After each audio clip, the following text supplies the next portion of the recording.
YSR Congress party Machilipatnam parliament అభ్యర్థి doctor Simhadri Chandrashekar Rao భారీ rally నడుమ నామినేషన్ వేయడానికి మచిలీపట్నం తరలి వెళ్లారు. అవనిగడ్లను తన స్వగృహం నుంచి శాసనసభ్యులు సింహాద్రి రమేష్ బాబు, యువ నాయకులు సింహాద్రి వికాస్, సింహాద్రి రామచరణ్లతో కలిసి చంద్రశేఖర్ ప్రజలకు అభివాదం చేసుకుంటూ ముందుకు సాగారు.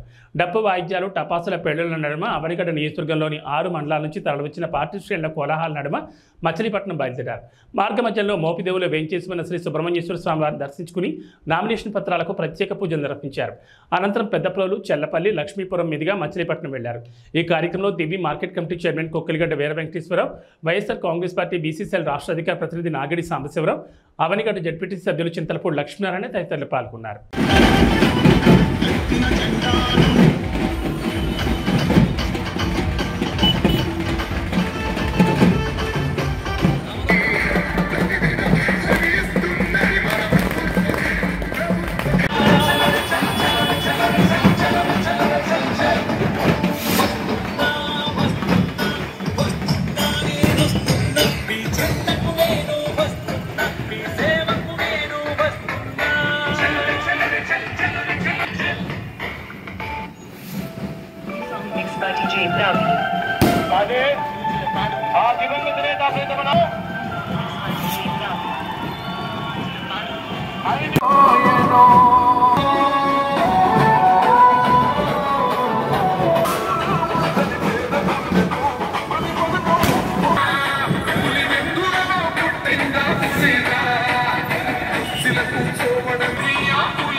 Oh,